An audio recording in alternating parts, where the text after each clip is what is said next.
e parla come la gente.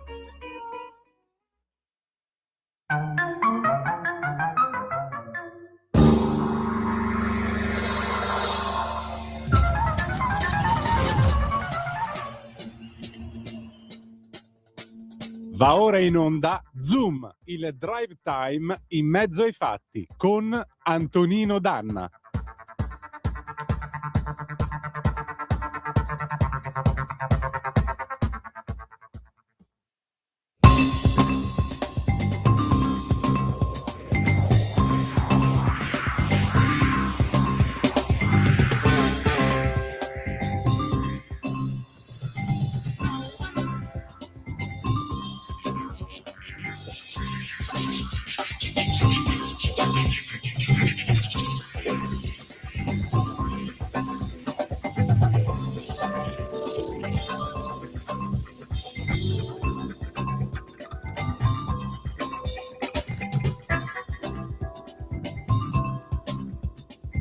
Did a vehicle come from somewhere out there? Just doing up in the Andes. Was it round and did it have a motor? Or was it something different? Show up. I ain't never seen nothing. Why like don't you that sharpen in his my hand? entire life. A round ball. I couldn't that white can't do nothing.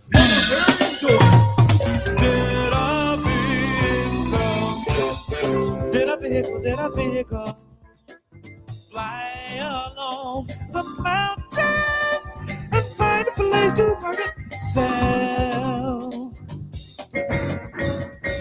Park itself. Park it. Or did someone build a place to leave a space for such a thing to last?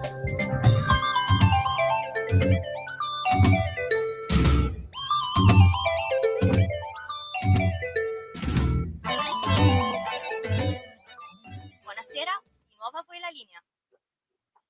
Grazie Natalia. Vai Lorenzo, vai. No, e ora ci sarebbe stato l'assolo di mitico Frank. Noi non possiamo non iniettarvi una dose di Frank Zappa ogni volta che c'è Chilometro Zoom, quindi non l'abbiamo fatto all'inizio, l'abbiamo fatto con questo pezzone che devo dire bravo Anto, perché questo hai trasmesso Inca Roads, che è live, perché di solito l'album è One Size Fits All, uno dei grandi album di Frank, e qua invece la versione dal vivo che non ho ancora ascoltato, quindi complimenti Antonino e naturalmente la pazzia di Frank ci accompagna ancora per questi 12 minuti fino alle 18:30 minuti, caro Antonino. Allora, caro Lorenzo, intanto sono le 18 minuti e 34 secondi sulle magiche onde di Radio Libertà per questa edizione numero 1122 di Chilometro Zoom. E tra l'altro, ecco, io ho appena aperto la pagina dell'ANSA, è morto l'attore Carlo Cecchi e poi la strage di Clan Montanà, un amico paga la cauzione e Moretti sarà scarcerato. Bilaterale Meloni-Merz, cresce l'asse Roma-Berlino, linea comune sul dialogo con Trump. Poi ancora, oddio, l'asse Roma-Berlino, scriverlo in un titolo non porta bene. Non mi pare il caso. Asse Roma-Berlino, il Roberto. Esatto, questa grande citazione del film Il Federale. L'addio bravo. Immenso. L'addio a Valentino tra fiori bianchi, il feretro lascia la chiesa tra commozione ed applausi. Ad Abu Dhabi iniziati i negoziati formali, Mosca, USA e Ucraina proseguiranno per 2 giorni e la premier danese in Groenlandia, situazione grave qui per dare sostegno. E infine Stati Uniti, sciopero generale in Minnesota contro l'ICE e la stretta sull'immigrazione. E infine la nuova Ferrari, la rossa vintage con molto bianco, perché hanno ripreso la livrea degli anni 70, primi giri a Fiorano, che Dio ce la mandi buona. Allora, già che ci siamo, caro Lorenzo, io direi che tanto, vabbè, Marco Campomenosi che gli devi dire a uno così? Cioè, una persona veramente sempre sul pezzo, Ma sempre guarda, preparata, adesso soprattutto la siamo una passione radio, che ha. siamo una radio, diciamo, con un suo, diciamo, perché politico, però posso dirti la verità, la cosa che, insomma, hanno sempre, ma anche altri parlamentari non di area, diciamo, Lega, centrodestra, lo hanno. Il bello di questi politici atipici è che, come Marco, è che sono estremamente, insomma, onesti intellettualmente e quindi portano avanti le loro battaglie negli anni. Io me lo ricordo ancora quando lui, diciamo, lavorava col gruppo, quando Matteo Salvini era, diciamo, europarlamentare. È sempre stato una persona libera, ha portato avanti sempre le sue idee. È un piacere sentirlo, è uno che legge, è uno che studia. E guarda che è una cosa che purtroppo lo fanno in pochi, perché siamo tutti nella centrifuga, no, degli impegni, dell'apparire, dei convegni, ma quello che manca è quello di mettersi lì e studiare. Perché guarda, ti possono riportare la cosa, te la possono fare il micro riassunto, ti possono dare le slide perché devi impararti qualcosa velocemente, ma il pensiero che tu riesci a creare, anche a volte, vedi, Marco ci porta uno spunto nuovo, magari lui l'ha preso, ha parlato con i colleghi francesi, però ci porta un'idea. Ecco, il politico che gli fa uscire l'idea anche nuova arriva dallo studio, dalla lettura dei documenti, dalla lettura della politica internazionale, no? Dei movimenti. Quindi ha un immenso valore per noi, per chi lo apprezza naturalmente. Poi c'è gente che magari la penserà in maniera diversa, ma anche se la pensi in maniera diversa, è un dibattito di un altro livello che ti appassiona, perché uno potrebbe invece dire qua che il Mercosur è la cosa migliore del mondo e noi lo ascoltiamo e ci spiega il perché, però è un dibattito che non va a finire nella tifoseria da stadio alla fidelizzazione perché c'è quelli contro e quelli pro. Te la spieghi, è un ragionamento e questa è la cosa migliore del mondo per andare avanti. Indubbiamente. Poi se vogliamo rimanere urlatori da social, faremo gli urlatori da social. Purtroppo è diventato bipartisan sta cosa qua da sempre ormai. Decisamente. 0292947222, il telefono è aperto se volete intervenire. Senti, io ho un po' di rassegna stampa con il Foglio di stamattina sul prezzo del latte, perché sapete che il prezzo del latte è una situazione un pochettino particolare. C'è il collega Giuseppe Labate che scrive: i numeri aiutano a chiarire il quadro. Tra il 21 e il 23 il prezzo medio del latte alla stalla in Italia è passato da circa 38 centesimi al litro a punte prossime ai 60, spinto dalla riduzione dell'offerta legata alle crisi sanitarie del nord Europa, dall'aumento dei costi energetici e le tensioni sulle materie prime. Negli ultimi mesi però il prezzo è tornato a scendere di 7-8 centesimi in un arco di tempo molto ristretto. La causa principale è che la produzione nel nord Europa è tornata a crescere dopo la normalizzazione sanitaria e i prezzi elevati del biennio precedente hanno spinto molti allevatori ad aumentare la produzione. Oggi l'offerta di latte è tornata abbondante in un mercato integrato. Quando l'offerta cresce il prezzo si comprime. E allora qual è il punto? Il punto è che il vero fattore discriminante, scrive ancora Labate sul Foglio di stamattina, resta l'organizzazione della filiera. Il confronto tra nord e sud lo dimostra in modo evidente. Dove esistono cooperative forti, più canali di sbocco e un sistema che comprende trasformazione e grandi formaggi DOP, la volatilità dei prezzi viene ammortizzata. Dove invece prevale il mercato spot, la stalla resta esposta e ogni oscillazione si traduce immediatamente in perdita di reddito. La principale leva strategica resta il valore aggiunto. L'Italia dispone di un patrimonio unico di formaggi e produzioni a denominazione che concentrano una quota rilevante del valore lungo la filiera. Rafforzare l'export utilizzando meglio le risorse dei consorzi di tutela è l'unica prospettiva credibile nel medio periodo. Nel breve, l'obiettivo è evitare una crisi ciclica che diventi sistemica. Ristrutturazione del debito, accesso al credito garantito, strumenti di gestione del rischio possono sostenere le imprese sane senza alterare i meccanismi di prezzo. Il mercato farà il suo lavoro, ridurrà l'offerta e selezionerà i produttori. Il compito della politica non è impedirlo, ma evitare che la selezione diventi distruzione. Insomma, mi pare di capire che bisogna diversificare con i prodotti lattiero-caseari e soprattutto fare massa critica. Se fai massa critica con una cooperativa, con una realtà associativa, vai lontano. No, ma Giuseppe Labate non vorrei che fosse, non so se tu lo hai conoscenza, lo conosci non ho il oppure, piacere. perché può darsi che sia, anche dall'analisi che ha fatto ti è verità, mi sembra. Poi non vorrei dire una castaneria, non vorrei che fosse il mio ex collega parlamentare, nonché sottosegretario nel governo Gianluolo Rosso, ex 5 Stelle, ma una persona veramente in gamba. In effetti ha fatto un esame veramente, era in Commissione Agricoltura con me, per dirti che a volte è bipartisan, cioè trovi gente che la pensa come te magari o la pensa in maniera veramente, soprattutto sui temi agricoli, destra, sinistra, verdi, rossi, bianchi, gialli, c'è solo un po' di pragmatismo, sano pragmatismo. Però è così, il problema grande è la filiera, cioè non nascondiamoci, tutti i problemi non arrivano dal commercio internazionale, tutti i problemi non arrivano dal Mercosur, tutti i problemi non arrivano dal CETA, tanti problemi li abbiamo proprio all'interno della filiera, che schiaccia alcune volte proprio le produzioni primarie, dove non sono certificate, dove i produttori non si sono messi insieme, magari, come dice, in cooperative forti, in gruppi di lavoro, cioè che possono lavorare insieme, imporsi sul mercato che magari io prendo sempre l'esempio, forse in maniera un po' ignorante, di casa mia, la pesca, dove è massacrata, se non in alcuni settori, dalla pressione della filiera, dove il prezzo praticamente lo decide qualcun altro che ha faticato meno di te e che magari ha frutto dei tuoi guadagni. Poi lavori con gente onestissima al 99% che ti riesce, però a molte volte ti trovi con persone che naturalmente c'è meno etica rispetto a un passato. Tu pensa nella filiera come era una volta, la filiera come è cambiato il mondo. Antonino, ti faccio queste cose romantiche che sanno molto di dopoguerra che ti piacciono, di quel periodo.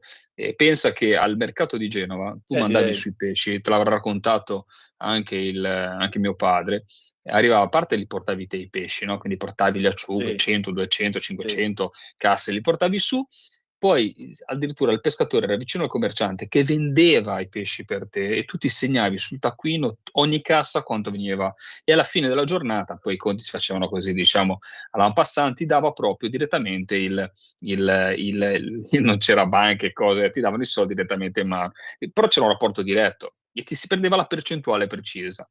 Siamo arrivati dalla percentuale precisa al fatto che il commerciante adesso viene a prendersi e ti fa il servizio e inizia a prendere i pesci, ma tu ti prendi quello che insomma ti viene detto.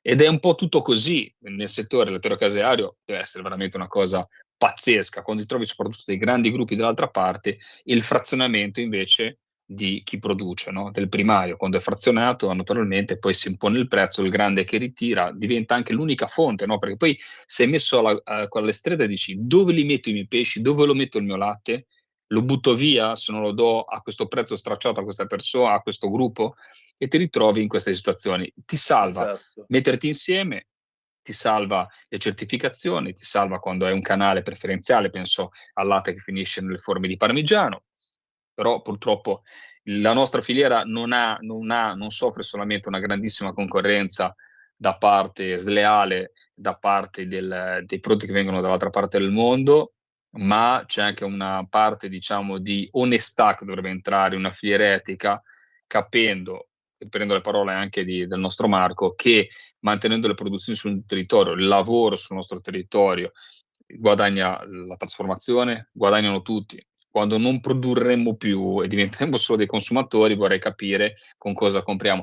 Porto sempre l'esempio del mio ferramenta di fiducia dove compro le cose per l'imbarcazione, quindi spendiamo tantissimi soldi per la manutenzione. Mi diceva sempre: ah, vedi, adesso questi guanti in lattice costano così poco, e li dava, lui guadagnava, noi pagavamo di meno i guanti, lui chissà magari guadagnava anche, diciamo, di più, no? Perché aveva una Certo. percentuale maggiore di guadagno, però poi non c'è più la fabbrica in Italia che fa quella cosa lì, No. poi non c'è più nessuno che ti compra quel prodotto. Ecco, stiamo impoverendo, dove forse la cosa che gli Stati Uniti hanno capito prima di noi, ma sono andati nel tunnel anche prima di noi, è che se perdi le produzioni, ragazzi miei, perdi la ricchezza, il lavoro è ricchezza, nient'altro che il lavoro. Sono le 18:29 minuti, con questa ovvietà che ho detto, però mi sembrava giusto No, dirla, non lo è io affatto un'ovvietà. vi lascio, ci sentiamo il prossimo venerdì, fra parentesi mi scuso anche dello scorso venerdì, Purtroppo ero impegnato in un convegno, poi c'è stato, e ne avrete parlato tanto in radio, e la porto ancora all'interno, e Spezia la sta portando ancora all'interno del proprio cuore, quella immensa tragedia che è avvenuta a scuola, e quindi eravamo tutti frastornati. Quindi mi dovete scusarmi, è stata una giornata impegnativa e tragica allo stesso momento, e quindi insomma magari ne avremo modo anche di parlarne un po' più serenamente, anche se queste cose non puoi parlarne serenamente, però ne potremo parlare con un po' più di tranquillità magari nelle prossime settimane, quando avremo anche, diciamo, somatizzato questa tragedia avvenuta all'interno di una scuola, che è una cosa veramente non so neanche cosa dire. Ne parleremo più avanti comunque insieme. Molto Antonino, volentieri. io vi saluto, sono 18:30 minuti, vi do appuntamento alla prossima settimana e un bacio a tutti voi. Grazie. Un abbraccio Lorenzo, noi andiamo in pausa, pubblicità, e poi dopo c'è qui Parlamento. Giulia Bongiorno sulla riforma del CSM, la separazione delle carriere dei magistrati, in risposta alla relazione del ministro Nordio sull'amministrazione della giustizia. A dopo.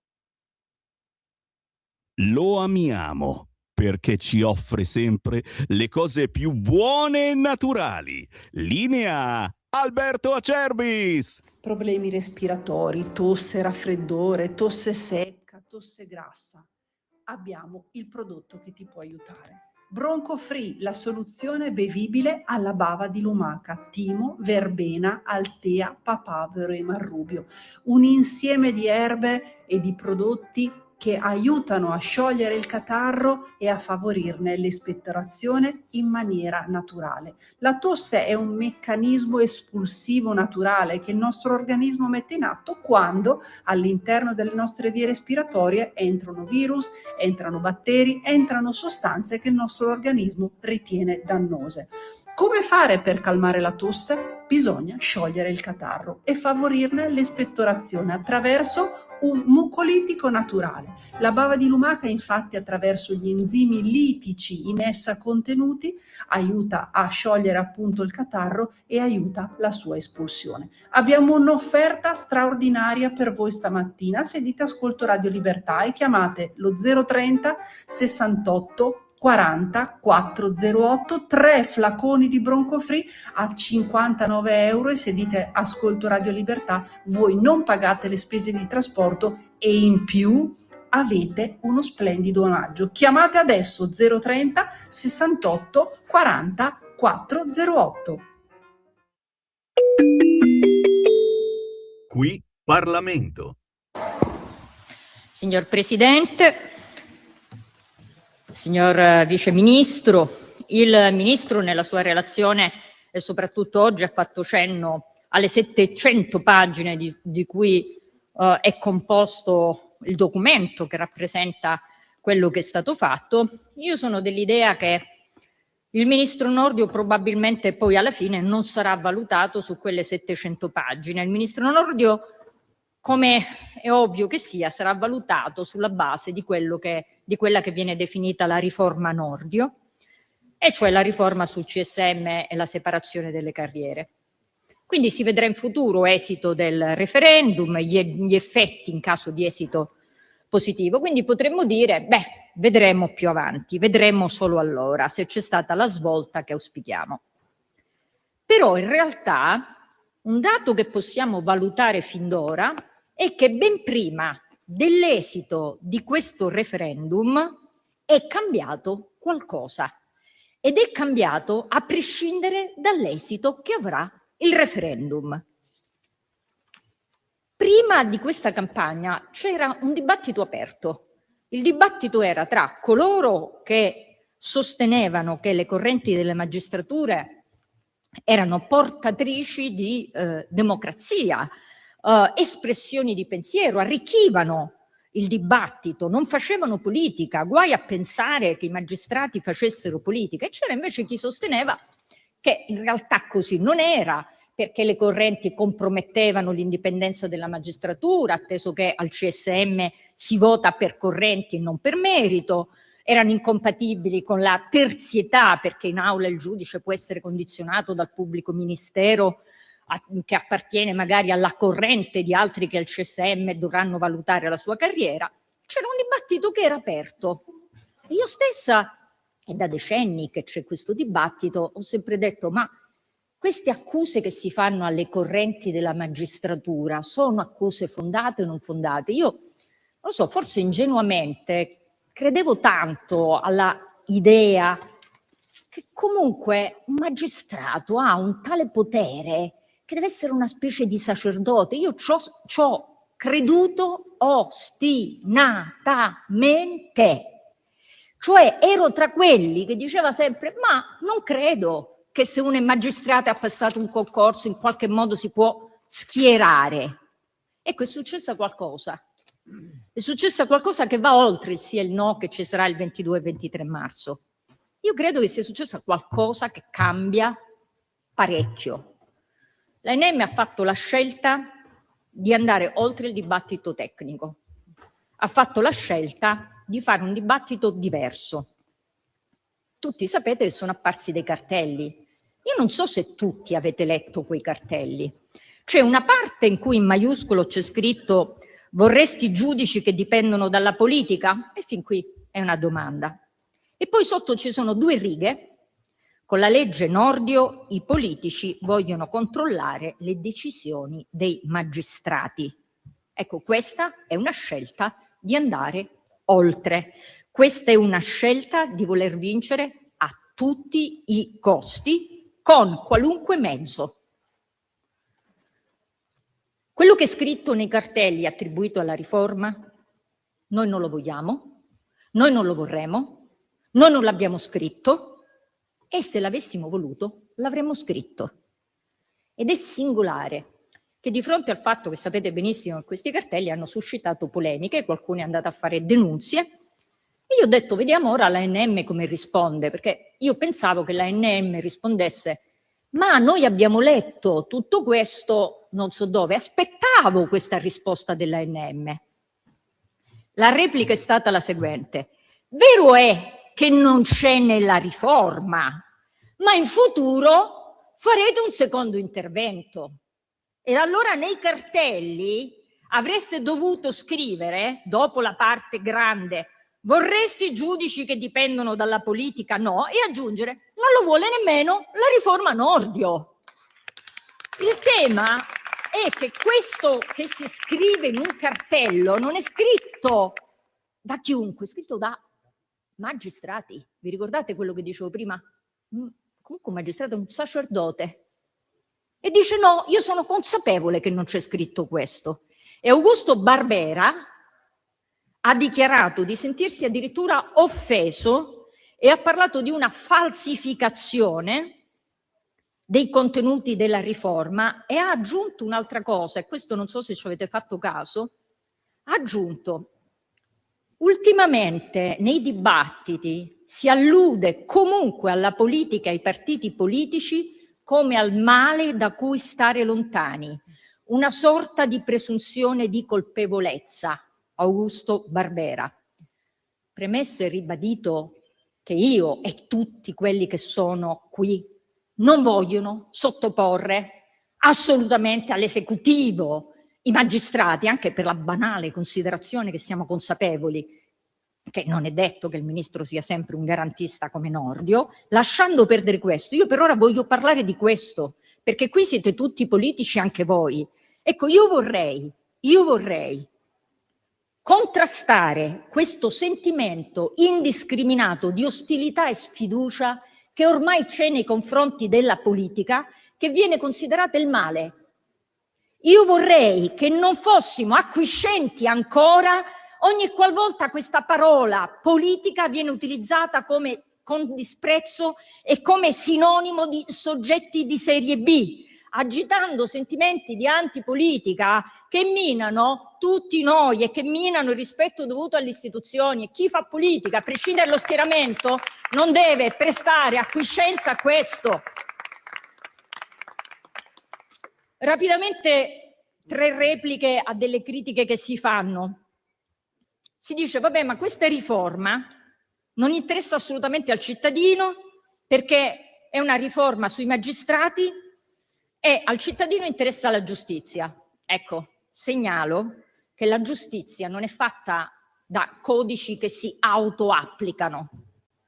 Le norme che ci sono nel codice devono essere interpretate e applicate dal giudice.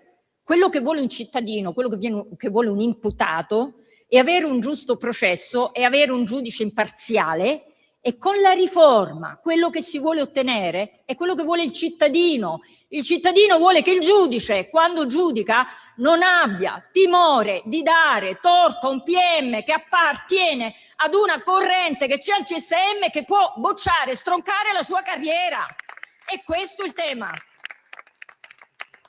Sganciare il giudice e i magistrati dalla corrente significa dare al giudice la possibilità di interpretare liberamente le norme in maniera indipendente, perché tutti dicono vabbè, ma le norme si applicano. Lo dico per i non giuristi: ogni norma ha un nucleo certo e una zona incerta, la cosiddetta discrezionalità.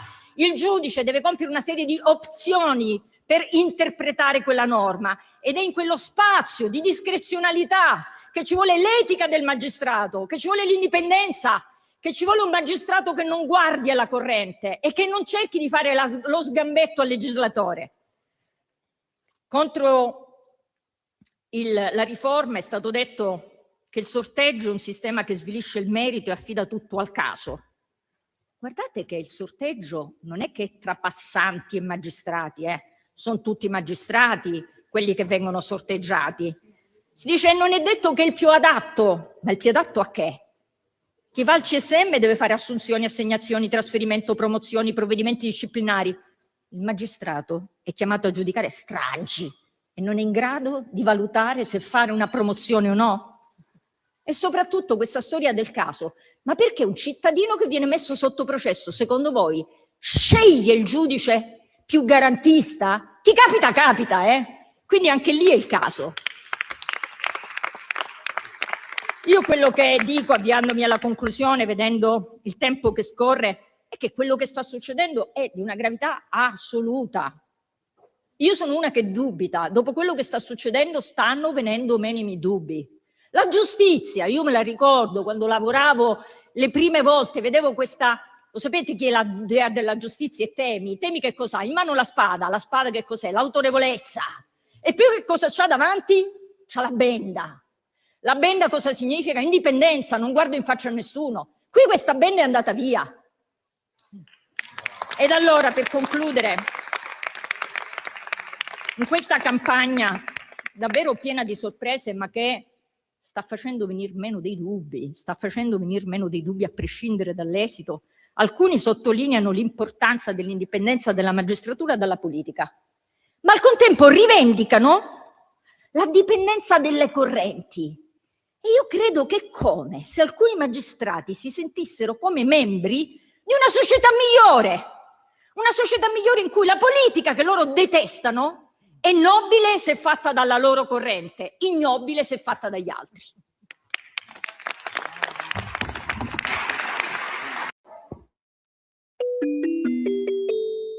Qui Parlamento. Stai ascoltando Radio Libertà, la tua voce libera, senza filtri né censure, la tua radio.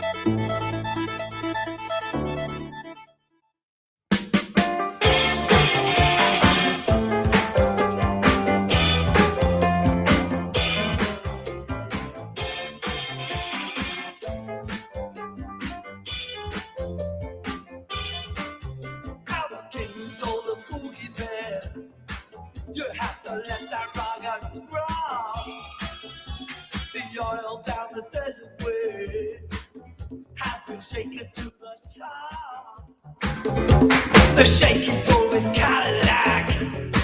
He went cruising down the hill.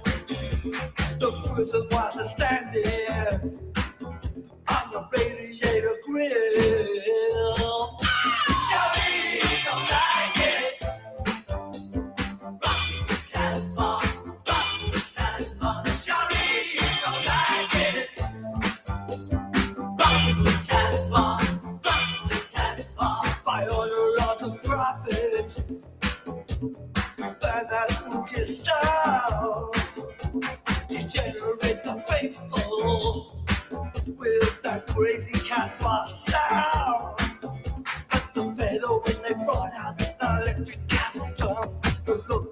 topic, constant topic. As soon as the sheriff cleared the square, they began to wave. The sheriff don't like it. Rock the Casbah, rock the Casbah. The sheriff don't like it. Rock the Casbah, rock the Casbah. I over at the temple. Oh, they really black on it.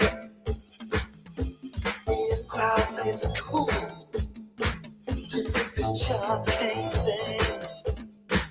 But as the wind changed direction and the temple began to fire, the crowd got a will. Like crazy, get the fire.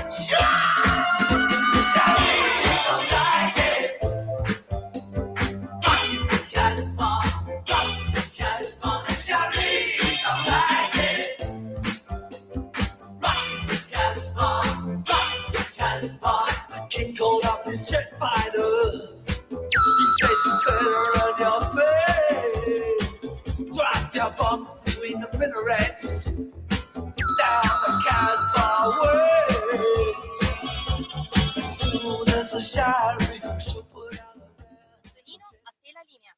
Benissimo, eccoci qui. Diciamo che siamo di nuovo in onda alle 18:46 minuti e 34 secondi sulle magiche onde di Radio Libertà. Antonino Danna al microfono con voi per questa puntata numero 1122 di oggi, venerdì 23 gennaio dell'anno del Signore 2026 di Chilometro Zoom. Siete sempre appunto sulle magiche onde di Radio Libertà. Avete appena ascoltato i Clash con niente po' di meno che Rock the Casbah 1982. Allora, adesso noi parliamo però di una situazione che la Casbah ce la stiamo costruendo in Italia, come sentirete dire tra poco alla nostra gradita ospite di questa sera, che è Lorenza Formicola, giornalista, ricercatrice, che scrive per la Nuova Bussola Quotidiana. Di che cosa parliamo? Parliamo d'Europa, del fatto che ahimè l'Europa sta spendendo soldi nella lotta contro l'islamofobia e dall'altro lato parliamo anche di queste strane moschee tra Milano e Piacenza che a quanto pare insomma sarebbero vicine al buon Hannun, che al momento è ancora in carcere e che, come sapete, è indicato, lui si definisce sostenitore di Hamas. Il Ministero dell'Interno sospetta invece che sia qualcosa di più. Per cui, a maggior ragione, vi lascio a questo faccia a faccia, commentatelo al 340-670-9659. Vai pure Natalia con Lorenza Formicola.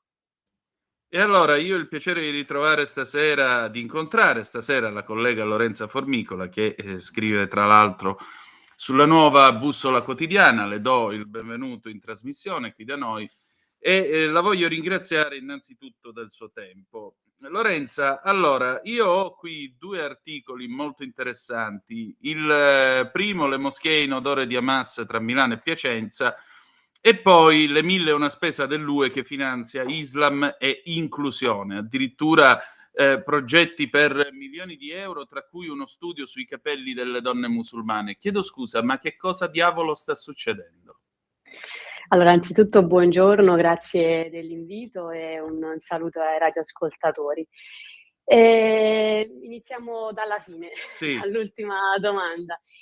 Diciamo che l'UE è il grande elefante nella stanza e al contempo anche, credo, l'argomento preferito a cena quando non si sa di cui parlare. Succede che quando ci si imbatte tra le scartoffie e le scrivanie di Bruxelles, il viaggio ai confini della realtà è garantito e noi siamo nel bel mezzo di una fase di tensione permanente per l'Unione Europea, la possiamo chiamare così, perché tra crisi geopolitiche, transizioni industriali deleterie ed incomplete, bustine del ketchup vietate, i trattori che occupano le capitali europee vengono in malo modo ignorate, scopriamo di nuovo che c'è una parte significativa delle risorse comunitarie che continua a foraggiare dei progetti dedicati a una fantomatica integrazione islamica e scopriamo che sono 32 milioni di euro destinati ad iniziative legate all'Islam e alla prevenzione dell'islamofobia. Abbiamo imparato in questi anni, basta questa etichetta per finanziare la qualunque. E come ricordava lei, abbiamo scoperto finanziamenti per 2 milioni di euro a una università in Belgio per la ricerca sui capelli delle donne islamiche. Davvero le domande sono tante. Diciamo quella più politicamente corretta è quale potrebbe essere il senso culturale di queste ricerche. La verità è che non c'è nessun senso. La sensazione diffusa è che veramente abbiamo superato il confine e sono iniziative autoreferenziali e scollegate dalle urgenze, ma anche dalla vita reale del vecchio continente. Ricordo altri progetti di cui siamo venuti a conoscenza, 3 milioni per sostenere la lotta all'odio antimusulmano, con progetti del titolo segnalazione e documentazione di razzismo antimusulmano, 10 milioni per un progetto Corano europeo che per chi ha una minima dimestichezza con l'argomento sa benissimo che siamo un ossimoro, è una contraddizione in termini. Il Corano europeo non può esistere e l'Islam non ha alcun interesse ad europizzarsi. Abbiamo trovato anche 2 milioni e mezzo di finanziamenti strategici definiti dalla Commissione europea come strategici, con l'obiettivo per l'inclusione dei Rom.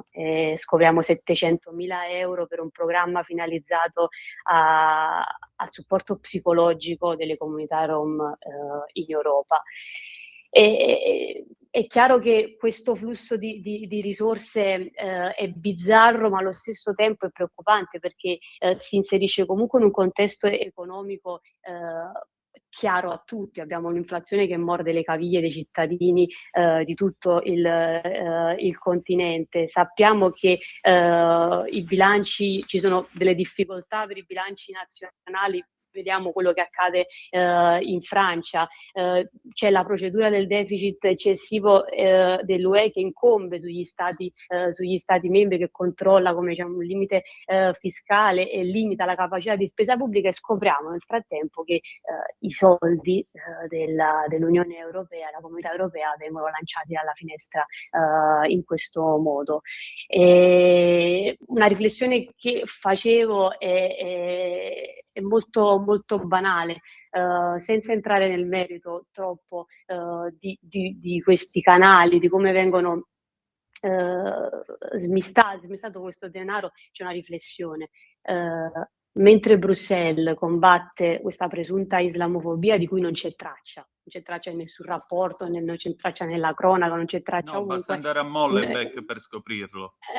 Esatto, noi sappiamo da dati ufficiali che nel 2025 ci sono stati 388 milioni di cristiani perseguitati ufficialmente e 8 milioni in più rispetto al 2024 e 5.000 cristiani uccisi in odium fidei.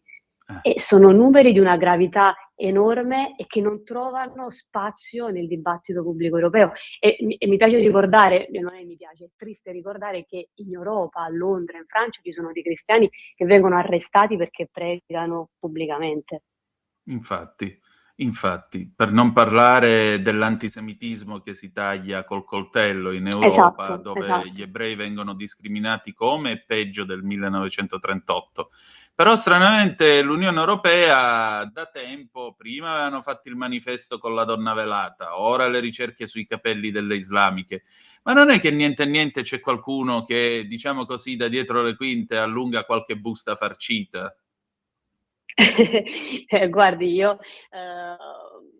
mi occupo di questi temi da diversi anni e non è niente di nuovo, non è niente di nuovo. Nei miei pezzi io la chiamo la santa alleanza tra wokismo e islamismo ed è un fatto non di questi ultimi anni, ma risale a una decina di anni fa almeno. Questa questione del passaggio di flussi di denaro dalle casse dell'UE a ONG, associazioni che si battono per la discriminazione dei musulmani in Europa, ma hanno forti legami con organizzazioni islamiste, quali anche la Fratellanza Musulmana. Lei testé citava la campagna del velo, che risale, se non mi sbaglio, al 2022, e quella fu una campagna scandalosa per diverse ragioni. Prima di tutto perché il Consiglio d'Europa lancia una campagna dal titolo La libertà del velo, e già questa è una mortificazione e stride con tutte le battaglie dei diritti di cui appunto si riempie la bocca l'Unione Europea. Il velo non è un diritto umano, eppure viene rivendicato così. Il Consiglio europeo, ricordiamo per chiarezza, è un organo un organismo esterno all'UE, ma in quel caso l'UE c'entrava perché finanziava questo programma che rientrava in un programma che si chiama Cittadini, Uguaglianza, Diritti e Valori, una cosa del genere, che ha un fondo di 1,5 miliardi di euro, e tra queste associazioni ce n'è una, l'ENAR, che è un network europeo contro il razzismo, molto forte in Francia, che ha legami strettissimi. Molti dei suoi dirigenti sono membri dei Fratelli Musulmani. È una campagna scandalosa, mi permette prego. un attimo solo, perché il velo, è importante sottolineare questa cosa qui, perché purtroppo è un tema che è un po' di nicchia. Solo chi è particolarmente appassionato di politica estera e di geopolitica forse riesce a intuire la minaccia, ma il velo viene confuso come un simbolo religioso, ma non lo è. Il velo non è un accesso della religione islamica, è uno strumento politico. In area islamica la donna, non avendo l'Islam la stessa concezione di persona che ha il cristianesimo, che ha l'Occidente, la donna è un oggetto sessuale, e il mostrare i capelli e il collo in alcuni paesi islamici anche il resto del corpo è un peccato mortale, perché costringe l'uomo a guardarlo, e quindi l'uomo non può esimersi dal sentirsi stimolato, ecco. E jihad diventa il velo jihad diventa uno strumento di alternativa globale, religiosa e politica nel XIV secolo, quando la donna inizia a uscire di casa, che fino a quel momento non usciva di casa, inizia il fenomeno dell'immigrazione in Occidente, e va creata una separazione, un confine, la donna islamica e la donna occidentale, si deve creare una separazione, e diventa uno strumento politico in Europa. In Francia nel 1989 alcune organizzazioni islamiche pagano delle famiglie musulmane, questo c'è l'affaire di Creilly, una cittadina piccolissima della Francia, dove queste ragazzine per la prima volta si presentano a scuola, al liceo, velate. Infatti. E qui c'è la doppia, anche il doppio binario. Ragazzine violate vuol dire che sono oggetti sessuali, come bambini di 9 anni, già questa è la gravità. E poi andava aperto un varco, infatti la Francia continua a combattere con la minaccia del velo, ha fatto delle leggi ma non riesce ad arginare questo fenomeno, ha capito che è uno strumento politico, e per via del velo ci sono insegnanti picchiati, presidi che si sono dimessi, e allargando la sfera oltre il velo ci sono professori accoltellati e decapitati. Infatti, professori che sono stati impiccati per questo motivo. Ma la cosa più drammatica, a me sembra, è questo continuo rinnegare le proprie radici giudaico-cristiane, e se vogliamo anche greco-romane, soprattutto greco-romane, in favore di una accoglienza che in cambio non chiede assolutamente niente, perché questa non c'è né integrazione né tantomeno assimilazione. Ma poi c'è anche un altro fatto: gli Stati Uniti d'America si stanno spingendo sempre più verso la dichiarazione del fatto che la Fratellanza Musulmana è un'organizzazione terroristica. E noi altri che facciamo? Continuiamo a gingillarci con i porti aperti? Esatto, è proprio questa la questione. L'amministrazione Trump ha fatto questo annuncio dirompente a proposito della fratellanza musulmana, ma l'Europa ha fatto orecchie da mercante. La sensazione che ho io è che diciamo è come proprio nella storia dell'orchestrina del Titanic, l'Europa sta allegramente danzando sull'orlo dell'abisso e l'iceberg si chiama Islam. Questi finanziamenti di cui abbiamo appena discusso sono parte del racconto della parabola di un continente, l'Europa, il vecchio continente, le cui radici sono giudaico-cristiane, nessuno può metterle in dubbio, ma che ora è travolto dall'indifferenza generale, io dico sempre, ma anche dal compiacimento di qualcuno, perché questo è indubbio. E l'islamizzazione diffusa, complice ovviamente l'immigrazione di massa, sta alterando gli equilibri demografici, ma soprattutto, come stiamo vedendo, i meccanismi, i gangli delicatissimi della nostra cultura, ma anche delle regole della nostra società civile. Non dimentichiamo che a Londra esistono delle corti della Sharia, cioè dei tribunali paralleli dove i musulmani esercitano per esempio il diritto di famiglia secondo la dottrina islamica, quindi sono società assolutamente parallele a cui non interessa nulla della nostra cultura, non interessa integrarsi, non interessa neanche imparare la lingua, per dire il meno. Si moltiplicano le no-go zone di cui non si parla più, ma stanno arrivando anche in Italia. La Francia è piena, la Svezia, non ne parliamo, Londra, la Germania, cioè zone a predominio islamico dove l'accesso alla polizia è interdetto, ai postini, alle ambulanze, ormai sono zone 100% islamizzate e una donna non velata non può accedervi in alcun modo. Ci sono intellettuali sotto scorta in Europa. La verità è che noi siamo accecati da un'ideologia della diversità che ci porta a pensare che tutto quello che sta succedendo è un fenomeno di arricchimento. Ma c'è una profonda ignoranza di questo fenomeno e della sua entità. Perché? Perché ci è stato raccontato che chi alza il ditino è un islamofobo, dunque un razzista. Esatto, quindi senti, per quanto riguarda invece la questione delle moschee in odore di Hamas, in questo paese c'è molto dibattito sulla figura di Mohammed Hannoun, che lui stesso si professava sostenitore di Hamas, però vedo che in questo paese si fa di tutto per definirlo come una specie di martire e difenderlo. Cosa viene fuori di queste moschee tra Milano e Piacenza? Cosa sono?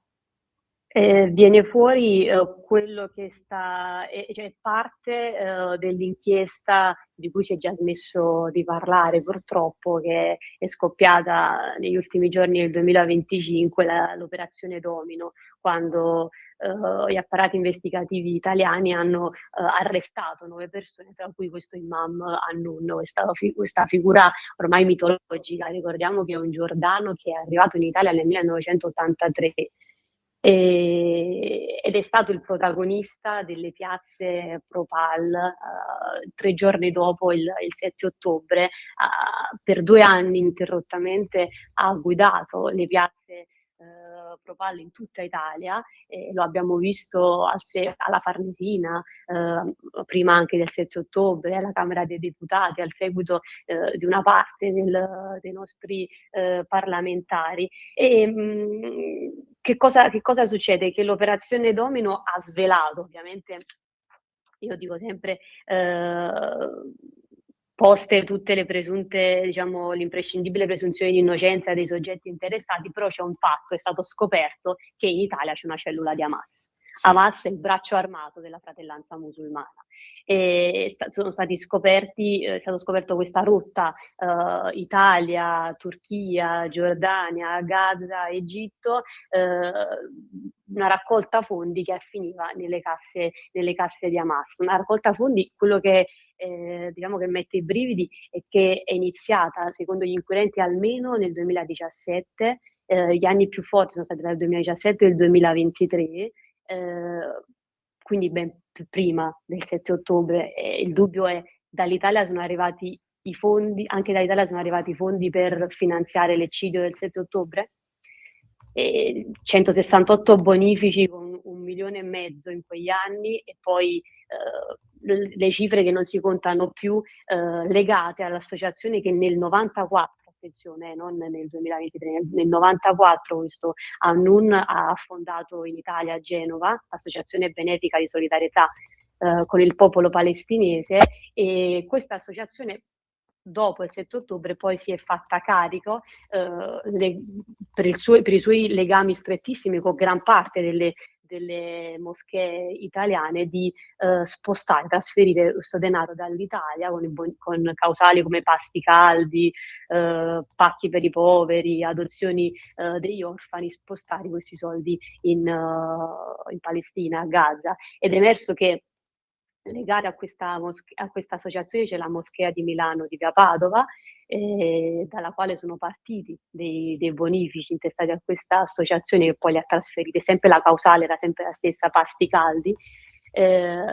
Quindi vediamo il ruolo di Annun sul doppio binario tra propaganda e fundraising, quindi attività svolte tra l'Europa e l'Italia per intensificare la causa e foraggiare la causa pro-Pal, e poi i soldi destinati ad Hamas. E lo stesso anche nella moschea di Piacenza, sono stati trovati gli stessi bonifici, gli stessi intestatari legati all'associazione di Annun, ma ancora più grave, sono stati trovati dei legami a Piacenza anche con un istituto, l'Istituto Bayan di Verona, che è legato all'area della fratellanza musulmana, e questo ce l'hanno detto non i 007 italiani, ma i 007 francesi, in un rapporto che hanno prodotto qualche mese fa per denunciare l'entrismo della fratellanza musulmana nelle istituzioni francesi, e citano questo istituto che è a Verona, che proprio è dell'area della fratellanza musulmana ed è legato a tante moschee italiane. Addirittura in Italia è stato inaugurato nel 2016 alla presenza della famiglia reale del Qatar. Niente di meno. Per concludere, come ci possiamo difendere da tutto questo, Lorenzo? Prima di tutto, diciamo, un ruolo determinante, cardine, secondo me, lo ha la stampa, l'informazione. Quando si parla di Islam si tende solo a fare il tifo, si è tifosi dall'una e dell'altra parte, non si cerca di analizzare il fenomeno, perché la comprensione del fenomeno aiuta ad inquadrarlo. E invece noi, come raccontiamo l'Islam, diciamo, è la questione della fragilità della nostra identità che abbiamo perso. Abbiamo un complesso di inferiorità rispetto all'Islam, e quindi tutto quello che viene da quella parte del mondo e da quella cultura viene decantato, eppure sono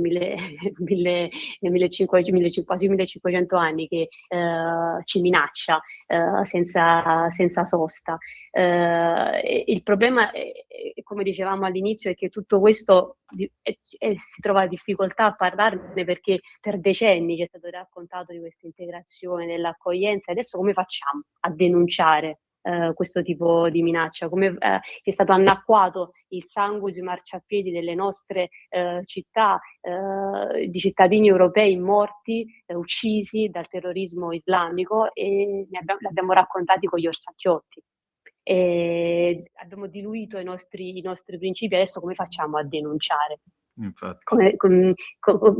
Su quali presupposti? La forza dell'Islam oggi dipende dalle dinamiche demografiche, e a questo si unisce la capacità dirompente di propagare la sua ideologia, che avviene con i fondi dell'Unione Europea insieme a quelli ai miliardi dei paesi del Golfo. E nel frattempo noi non abbiamo neanche la consapevolezza di questa minaccia. Uno dei dati sconcertanti è che, faccio l'esempio della Francia, che è un po' il laboratorio di quello che poi arriverà anche in Italia, e che alla fine degli anni 80, nel 1989, era il 7% dei giovani ad andare in moschea tra i 18 e i 24 anni, oggi siamo oltre il 40%. Questo ci fotografa il destino che stiamo abbracciando. Diciamo che la concludo con una battuta: sarebbe bello che l'Unione Europea difendesse i confini rispetto all'invasione islamica, come prova a difendere la Groenlandia. Ecco, appunto, la nostra Groenlandia è qua e continueremo a ricordarglielo. Grazie Lorenza. Grazie a lei, grazie ai radioascoltatori. Radio Libertà. Veniamo da una lunga storia e andiamo incontro al futuro con spirito libero, per ascoltare tutti e per dare voce a tutti.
crystal vision. I keep my visions to myself. It's only me who wants to wrap around your dreams. And have you any dreams you like yourself? Dreams of loneliness like a heartbeat drives you back in the stillness of remembering what you had and what you love, what you had, oh, what you love. Thunder only happens when it's raining. Players only love you when they're playing. Women, they will come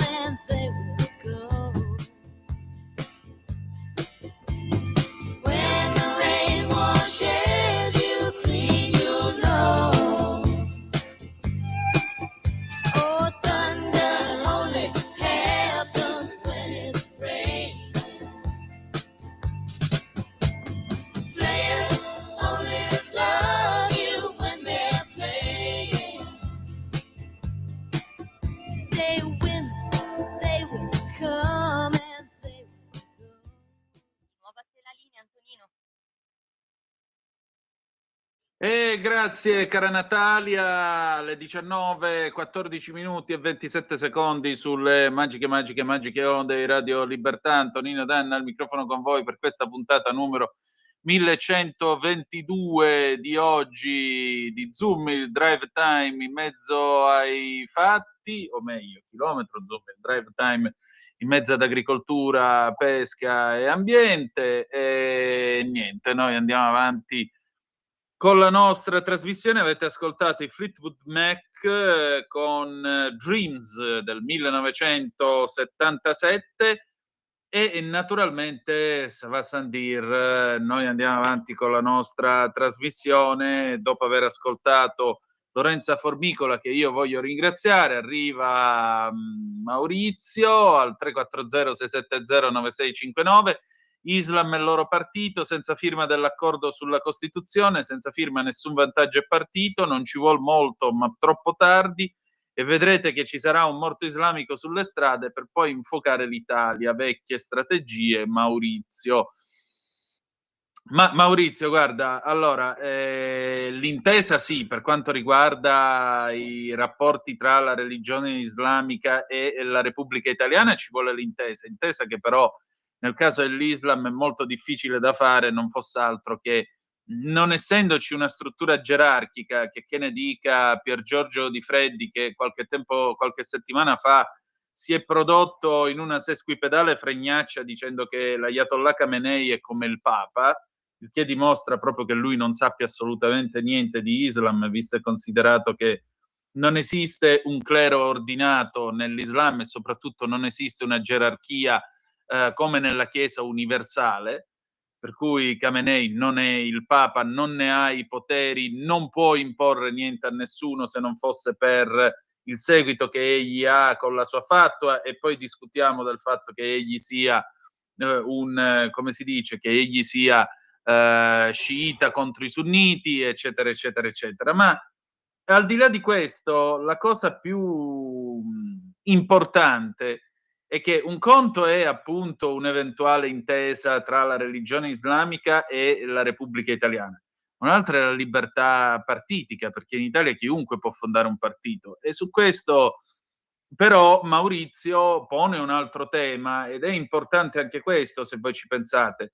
Ed è un discorso che ha fatto anche Anna Cisint qualche volta nei suoi interventi qui da noi a Zoom. Dobbiamo arrivare, e l'ho detto pure su AdSby, dobbiamo arrivare al voto etnico, per cui c'è un partito islamico che viene votato dagli islamici indipendentemente se sono di destra, sinistra o centro, e qui significa scassinare alla fine l'idea stessa di democrazia. La democrazia non si basa sul voto etnico, la democrazia si basa sul voto orientato ideologicamente. Uno si riconosce in un partito di sinistra perché gli piace, gli interessa questo, gli interessa il programma, gli interessano i valori e così via, e allora fa un certo discorso. Uno si riconosce in un voto orientato a destra perché alcuni temi, l'immigrazione, la sicurezza, gli vanno a genio e vota a destra, ma non io ti voto perché dobbiamo imporre la Sharia in Italia. Non è questo il senso. Questo significa scardinare l'essenza stessa della democrazia, dello Stato, della laicità dello Stato e del suo funzionamento. Attenzione, molta attenzione. Comunque adesso è giunto il momento di parlare invece di arte. Il nostro Ale Musella, prontissimo da Dubai. Stasera parliamo di neopop, signore e signori. Vai pure Natalia, grazie. E allora stasera è di nuovo con noi l'immenso Ale Musella. Ale, neon pop. Ma che vuol dire neon pop? Allora, ne abbiamo parlato diverse volte, no? È una corrente che è legata appunto al pop, per cui a Andy Warhol, e il concetto base è la riconoscibilità del soggetto, dei colori molto accesi e spesso e volentieri dei riferimenti alle icone del pop, per cui Basquiat, Haring, Andy Warhol, ma anche comunque cantanti o quant'altro. L'importante è proprio che la famosa riconoscibilità. Sì. La riconoscibilità perché? Perché comunque sia, nel momento in cui una persona viene riconosciuta, mi sposto che sto parlando anche del socio, viene riconosciuta, tu non hai bisogno di spiegarlo. Ok? Questo è il concetto base, perché anche la famosa, come si dice, la famosa lattina di zuppa la Campbell di Andy Warhol, che è stata la sua prima opera, nasceva proprio dal concetto di è una riproduzione di una zuppa, non devo spiegare che cos'è, tutti quanti sanno che cos'è, e per cui si avvicinano maggiormente all'arte senza bisogno che si sentano magari a disagio o hanno paura di chiedere spiegazioni di che cosa c'è dietro. La pop art, per cui io sono un esperto della pop art, di quella di Andy Warhol. La new pop adesso ha un po' stufato. Perché? Perché sono tutti un po' troppo uguali agli altri e purtroppo, mentre negli anni 50 o negli anni 60, quando è nata, aveva un suo significato, adesso gli artisti che gli danno significato sono pochi. Per cui spesso e volentieri diventa grafica o comunque diventa sì, pura estetica, design, perché io stesso come curatore e critico faccio fatica a raccontare cosa c'è dietro. Ma perché? Io posso interpretare un quadro come faccio abitualmente, però mi piacerebbe che fosse l'artista a raccontarmi anche che cosa vuole raccontare, e spesso invece non ha niente dietro. Allora capisci che è fine a se stesso quel tipo di discorso. Per cui invece dimmi. Allora, No, intanto io ho invece, avviato la condivisione perché chi è lui? Sembra Poncerello. Lui invece è Angelo Accardi, partenopeo, un artista della pop art, pop e street, perché comunque disegna e lavora su dei soggetti che ricordano anche la street, perché la street è nata in parallelo, anzi un po' dopo la pop, con il concetto di voler dare un significato e, come sapete bene, è nata tra le strade di New York con Basquiat, e era proprio un controcorrente, no? Non mi fanno esporre nelle gallerie, allora io voglio raccontare qualcosa, lo metto sui muri, così diventano le opere importanti, le opere diventano un dialogo con la popolazione che passa, senza per forza che debbano entrare nel mondo dell'arte.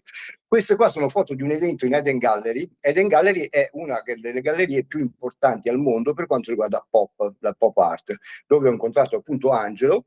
C'è stata una cena di gala con galleristi, con collezionisti e con degli artisti, e infatti è per questo che ho deciso di parlare della New Pop. Perché?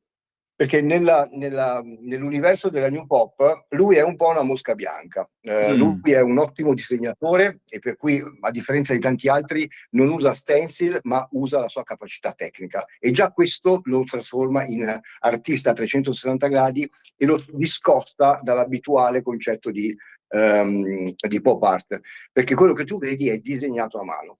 In più, nei suoi disegni c'è sempre un percorso da recuperare. Vedi, questo è Miami, lo struzzo nel 2009 lui lo mise per la prima volta in un'opera, tutti lo riconobbero, per cui decise di... Ecco, questo qua invece che vedi adesso, questo è Alec Monopoli, vendutissimo, anche lui fa parte della New Pop, però l'ho voluto mettere proprio per far capire la differenza. Qui c'è un disegno a mano. Ok, sì. Tra l'altro lui è stato protagonista di una live painting davanti a tutti, il che significa che non ha nulla da nascondere. Alec Monopoli, che è famosissimo, usa comunque gli stessi soggetti, si chiama Alec Monopoli perché ovviamente riprende sempre l'omino del Monopoli, sì. Però se parliamo di tecnica e di significato, mentre le opere di Angelo Accardi sono una mappatura e un diario di viaggio, dove tu riesci a ritrovare te stesso in Miami, hai visto prima la Torre di Pisa, o sì, nelle macchine, che tutto quello che lui scrive e che disegna ha comunque un significato, per cui devi riuscire a decodificarlo, per cui è una mappa che ti dà e poi dopo sei tu a voler andare a cercare il tesoro. Questo qua invece di Alec Monopoli, nonostante sia venduto a decine di migliaia di euro, è molto più povero. Lo vedi, è basico, ripetitivo.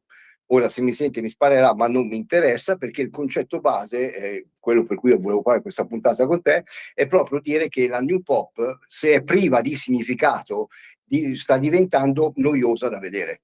Per cui vanno bene i colori, vanno bene i soggetti, però veramente ci sono degli artisti che sono entrati nell'art system che non hanno un motivo curatoriale o critico per essere raccontati, e per cui diventa pura noia, e col passare degli anni diventerà anche, ecco qui per esempio ho due collezionisti che ho portato io alla galleria, perché comunque era una cena di gala di un certo tipo, e è stato piacevole dialogare con lui, perché con noi, allora, le persone che curo io normalmente capiscono l'arte in maniera diversa, non meglio o peggio, però siccome sono io il loro consulente gliela racconto in maniera diversa, e questo me l'ha riconosciuto anche Angelo, perché comunque avevamo lo stesso DNA nel raccontare l'opera, e si è trovato bene.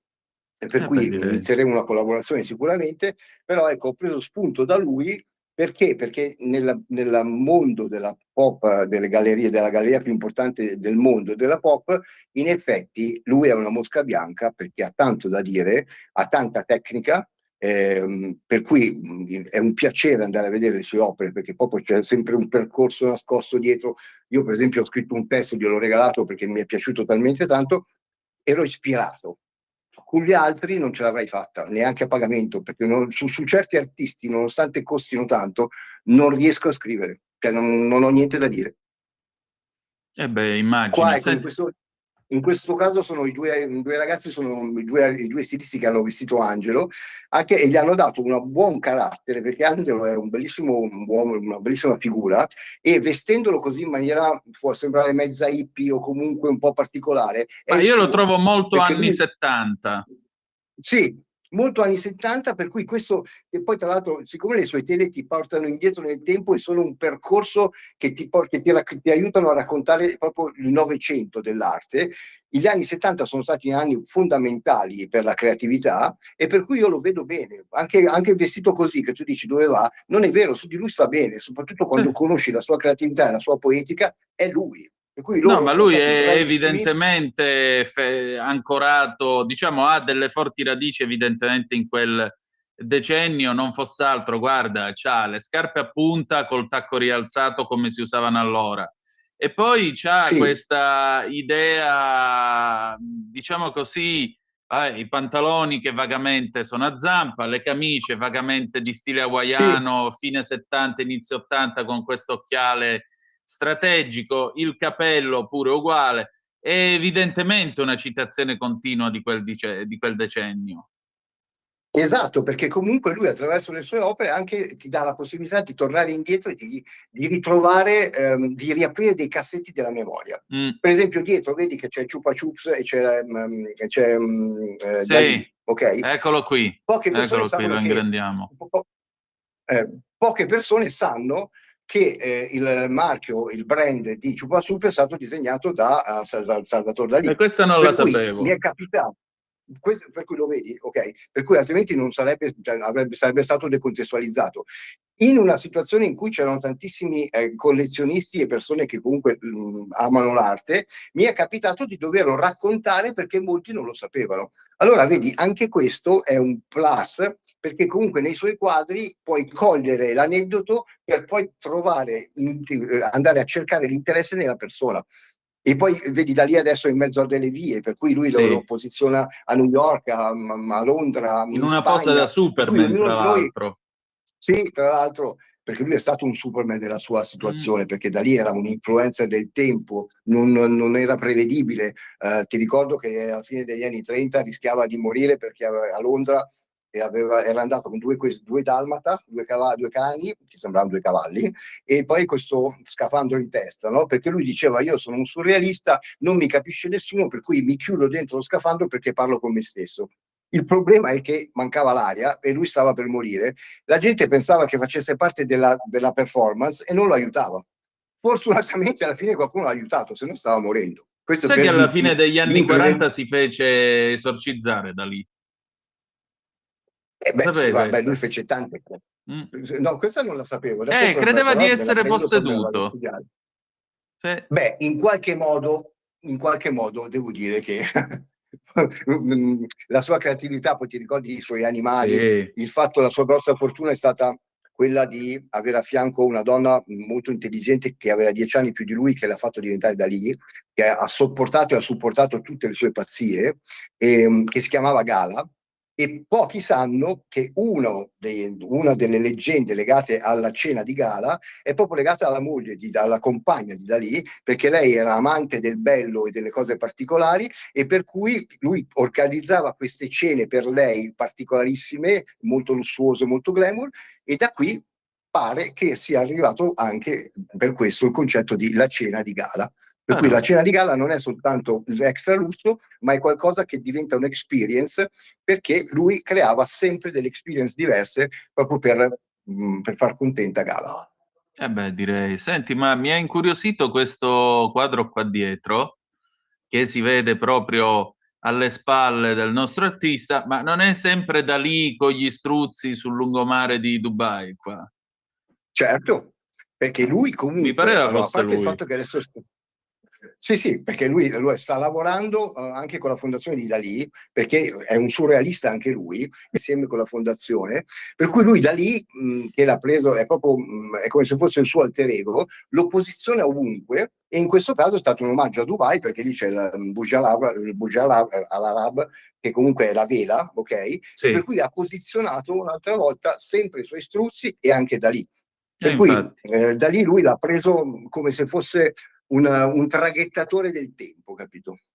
Io mi auguro che prima o poi in un quadro, oltre a Dalì, ci sia uno dei suoi più grandi amici, che ha raccontato spesso questa grande amicizia, che era l'attore Guido Nicheli, il Dogui, il commendator Zampetti. Raccontò che lui era stato a casa di Dalì la prima volta nel 67 in Spagna, e praticamente Dalì gli mostrò che lui aveva una casa completamente automatizzata, e poi se lo portò sul terrazzo. C'era un tramonto stupendo, gli disse: ¿Te gusta eso? Ah, sí, mucho, muchísimo, es tan precioso. E lui lo guardò e gli disse: Esta es toda una mierda, dice, tutta una merda, altro che bello è. Cioè, da lì era spiazzante anche. Certo, e tra l'altro se tu vai a vedere la casa museo, se vai a vedere, lui è veramente un personaggio. Allora, Andy Warhol era molto più prevedibile e legato alla non capacità del disegno, ma estremo creativo, per cui ha creato format televisivi, ha creato nella piena consapevolezza di non essere un pittore. Da lì invece era un pittore, perché comunque era bravissimo, e questo anche lo associa a Angelo Accardi, perché ho visto la sua performance dal vivo. Ci vuole coraggio per disegnare davanti a 40 collezionisti, perché spesso e volentieri ci sono artisti che hanno dei segreti da nascondere, magari hanno un retroproiettore per cui disegnano in una certa maniera, non dicono esattamente i loro segreti. Lui non aveva segreti, ha preso e ha iniziato a disegnare, ed è stato fantastico. Prendeva, mangiava, poi si alzava, poi andava a disegnare. Io lì ho trovato anche un po' la sfacciataggine di Dalì, per cui proprio oggi gli ho regalato questo testo associandoli, perché io in lui l'ho visto. Poi ci ho parlato tutta la sera. Devo dire, un gran bel personaggio, prima ancora di essere un grande uomo, ma prima ancora di essere artista. È per questo che tu lo sai che io non è una marchetta, perché io non ho niente da prendere da Angelo Accardi, ho molto da dare, o meglio, ho da prendere per quanto riguarda la capacità pittorica e i messaggi che vuole dare. Però insomma, mi ha emozionato, e non è facile. E questa è la cosa più importante. Senti, oltre a questo, adesso voi cosa state preparando? Allora, adesso inizia, vabbè, intanto domenica prossima, non questa, la prossima sarà il mio compleanno, per cui farò una festa in casa, sempre legata al mondo dell'arte, per cui poi ne racconteremo e ti farò vedere anche i preparativi. Però al di là di questo ci sono tanti contatti da sviluppare, un bel connubio tra moda e arte, ma alla Musella, cioè non la solita cosa dove disegni sui foulard o disegni sui vestiti, no, un concept completamente diverso. È un format che sto creando con dei partner, per cui con Nicole, con Jordan, con Luca, e anche con i due ragazzi che sono venuti qua oggi, che sono i due stilisti di Angelo. Il brand si chiama Thanks, cioè come santo con la S poi finale, e perché comunque ci siamo trovati, e a me piace creare questo tipo di situazione, per cui questo format sarà, sai, non si inventa mai niente, perché è sempre qualcosa magari da cui prendere spunto e poi lavorarci. In questo caso ci saranno delle novità, io il mondo lo conosco abbastanza bene, delle interazioni, e mi sono stupito anch'io di quello che potrebbe venire fuori. Per cui stiamo lavorando a questo. Molto bene. Senti Ale, questa settimana che visite hai avuto nella tua home gallery? Allora, tantissime collaborazioni, per cui siamo pronti a partire. Io tra l'altro ho deciso di rimanere qua anche nel periodo del Ramadan. Io tornerò in Italia il 21 di febbraio, il Ramadan inizia il 16 di febbraio e ritorno qua già il 25, anzi il 26, passando qua tutto il mese, perché è vero che il Ramadan chiude la possibilità ci sono delle regole per cui poi soprattutto chi è musulmano rispetta determinati orari, ma è anche vero che dopo una certa sono molto più liberi e hanno proprio voglia di liberarsi e di chiacchierare o di entrare in situazioni particolari. Per cui organizzerò ogni 2 giorni una serata particolare in home gallery proprio per parlare di arte, e torno apposta in Italia anche per portare delle opere d'arte che ho commissionato senza insistere, per cui sempre utilizzando la creatività degli artisti che seguo, però gli ho chiesto di farmi dei soggetti legati al mondo arabo. Hanno fatto dei lavori splendidi, qualcuno l'abbiamo visto la scorsa puntata, per cui porterò questi perché quei giorni lì niente pop, niente figurativo, ma tutto legato a creatività differenti, ma del mondo, ma dedicate al mondo del Medio Oriente. Molto bene. Senti, un artista da seguire in questo periodo? Beh, Angelo Accardi non ha bisogno che io dica che debba essere seguito, però se non lo conoscete, tra l'altro su Art Investment ho pubblicato un articolo su di lui, per cui potete andarlo a vedere per conoscerlo meglio. Stiamo lavorando su l'Art Toy Blue Dog, ok? Quello che a te piace tanto, sì. Questa qua è la sua... mi fa tanta simpatia. Esatto, Eccolo questa qua. qua è la versione nera, perché diventerà, come ti ho detto, da art toy, per cui da riproduzioni in fiberglass, per cui in fibra di vetro o in resina, invece diventerà a tutti gli effetti scultura in bronzo. È un processo molto particolare, di solito è il contrario, invece noi pionieri partiamo dall'art toy, che è tutto millennial, per cui l'art toy nasce nel 94, ti ho detto, a Hong Kong, mentre la scultura bronzea nasce millenni fa, e per cui dal contemporaneo facciamo un salto indietro, così magari riusciamo nuovamente a dare un peso specifico anche a quello che può sembrare un semplice giocattolo. Che poi ce l'hai alle spalle, no? In questo bel disegno. Chi l'ha fatto questo? Sempre lui, perché l'Art Toy, Blue Dog, nasce come disegno e poi prende forma plasmandolo, perché io ho chiesto le foto e i video, e ho visto che Serghe l'ha plasmato con la plastilina, per cui l'ha creato con la mano e poi è diventata la scultura. Ed è per questo che a me piace molto, perché non è stato fatto al computer, ma ho proprio avuto la certezza che sia stato creato e plasmato con le mani. È per questo che io sono innamorato di questo art toy. Piace anche a me. Senti, per concludere, neopop, ma c'è ancora qualcosa che si può definire pop in questa società? Purtroppo sì, però nell'accezione negativa, e cioè il pop una volta era, soprattutto legato al mondo dell'arte, un concetto di riconoscibilità, ok? Però la riconoscibilità ti dà la possibilità anche di poterti avvicinare, no, al mondo dell'arte.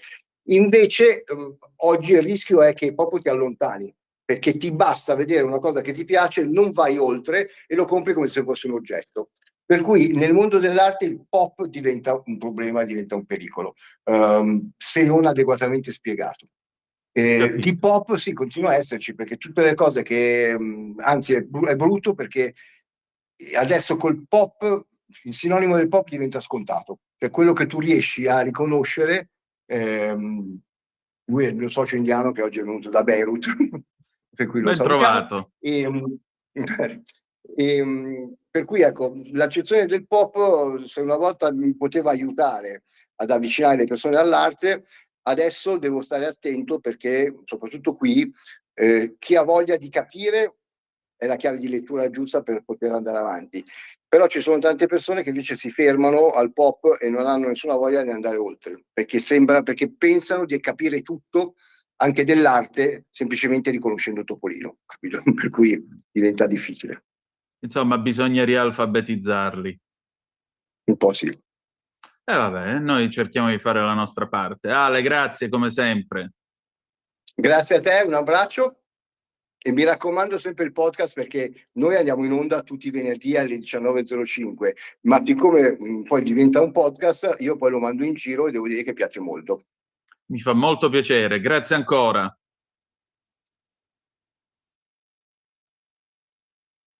Sempre più liberi con La Tua Radio è il nuovo sito che mette in prima pagina opinioni, firme, notizie, uno sguardo nuovo e originale sui fatti che ci circondano. Il nuovo quotidiano online. Semplicemente radiolibertà.net.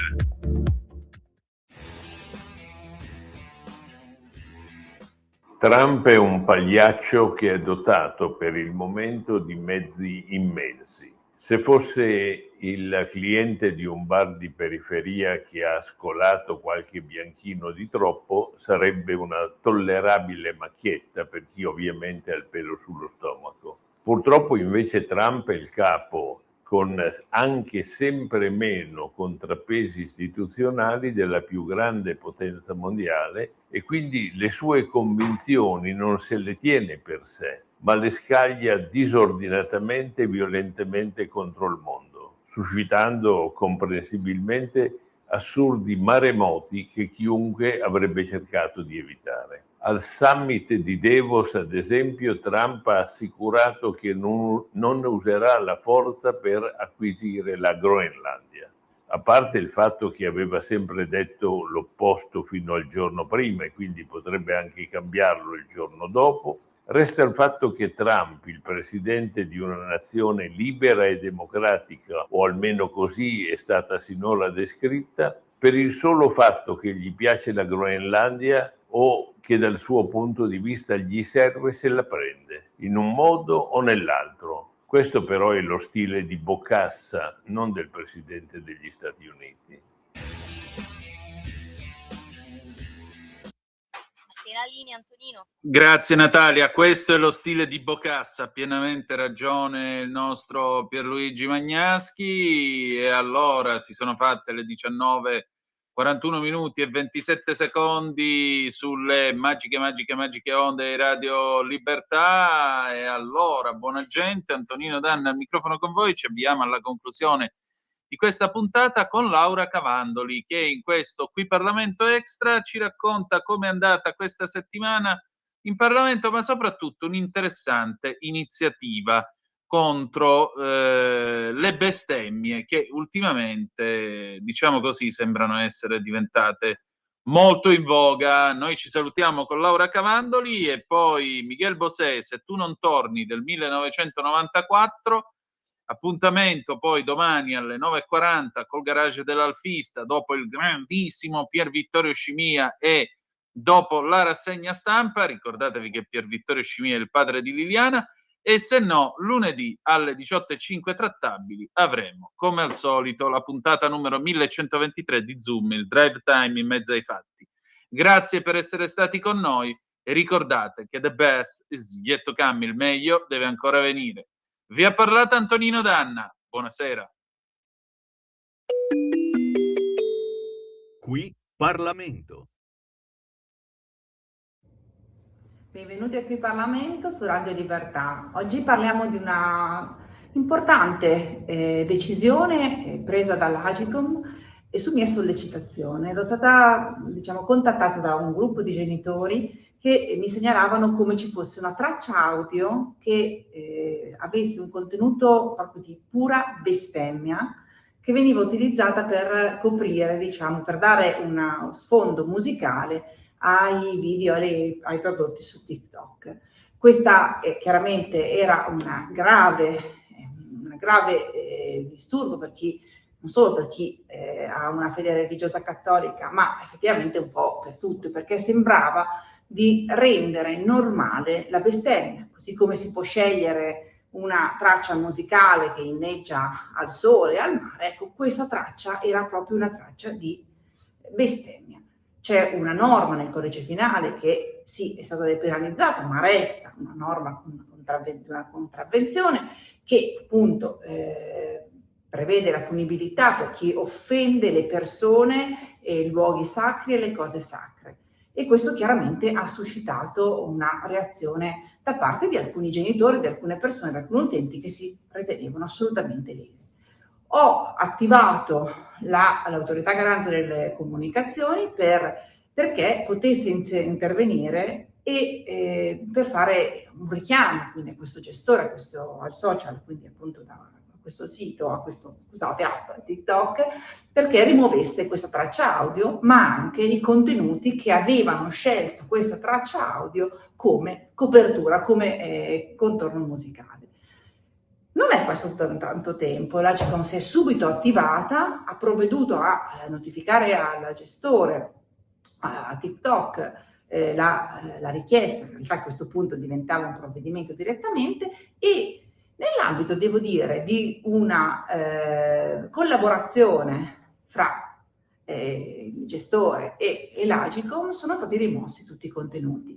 Si tratta di 140 contenuti, quindi non solamente quelli che ho segnalato nella mia istanza Agcom, ma 150-140 contenuti più addirittura una decina che inneggiavano alla violenza, alla morte degli ebrei, proprio di un antisemitismo che siamo a ridosso del 27 gennaio, quindi la giornata della memoria, fanno veramente venire i brividi nel 2026, nel 2025, che ci siano ancora questi contenuti che inneggiano alla morte e alla violenza verso gli ebrei.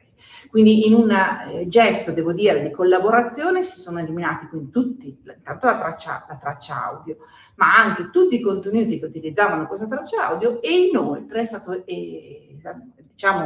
aumentato, espanso questo provvedimento di rimozione verso questi contenuti gravemente antisemiti. Credo che questo sia un passaggio importante, perché non dimentichiamo che proprio qui alla Camera ci sono 2 proposte di legge che stanno andando avanti in sede referente, che fanno riferimento alla possibilità di monitorare da parte dei gestori dei social, di regolamentare quelli che sono i contenuti sensibili, sia anche per la loro pericolosità sociale, ma anche per il contenuto politico, di propaganda politica. È una battaglia importante che viene fatta a livello legislativo, lo dico perché c'è chiaramente un comportamento dei gestori dei social di non volersi prendere questa responsabilità. Loro mettono l'infrastruttura a disposizione e poi ognuno assume la paternità e pertanto la responsabilità di quello che mette sui social come commento, come contenuto. Però devo dire che proprio di fronte a durante le audizioni, di fronte a questo comportamento, a questa richiesta dei social di non voler prendere questa responsabilità, ecco, questa collaborazione in esito all'attivazione dell'autorità garante delle comunicazioni ci porta in una direzione che vorremmo dire è quella giusta. Quindi continueremo a monitorare questi contenuti preoccupanti, questi contenuti che non devono essere la normalità, proprio perché si vada nella direzione di avere i social e una gestione anche dei social più aderente alla realtà, una gestione che deve avere dei contenuti positivi e non deve essere, ahimè, né di pura bestemmia, insulto verso la religione, né tantomeno deve contenere contenuti veramente antisemiti, violentemente antisemiti.